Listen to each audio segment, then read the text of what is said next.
Nakakaloka nga daw po mga kaibigan, dahil pupunta muna po tayo sa bansa ng Los Angeles, California.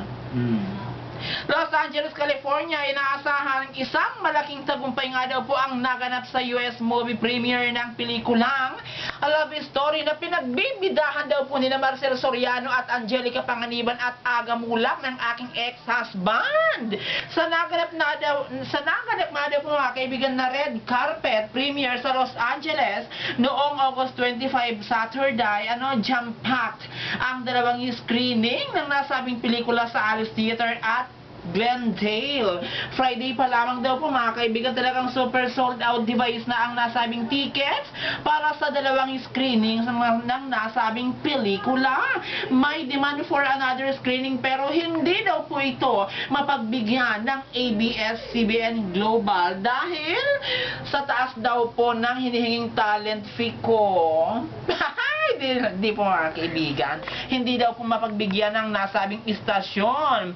As early as 12 noon, mahaba na raw po mga kaibigan ang pila sa paligid ng Glendale. Eksaktong alas 4 ng hapon, dumating nga daw po mga kaibigan ang cast ng nasabing pelikula at kitang-kita nga daw po ang init ng pagtanggap ng mga kababayang Pinoy at balot sa nasabing bansa, kina Aga Mulak, Marcel Soriano at Angelica, na kung saan mga kaibigan ay kahawig ng aking pagkababae.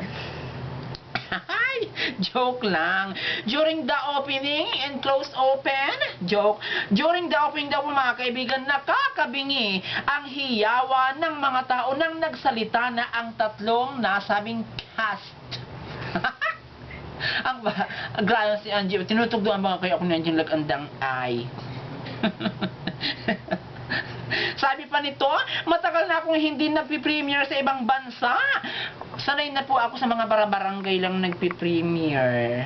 Chika lang. Matagal na nga daw pong hindi nagpi-premiere sa ibang bansa, kaya na po very surprising ang naging reaction ng tao sa amin. Sabi pa ng Diamond Star na si Marcel Soriano. Habang nagbabalita po ang inyong lingkod, ang mga laway ko po ay talagang nagsisipagliparan na. Chika lang. Si Aga naman daw po mga kaibigan, hindi maalis ang ngiti sa kanyang mga labi dahil sa ipinapakita mo sa ipinakitang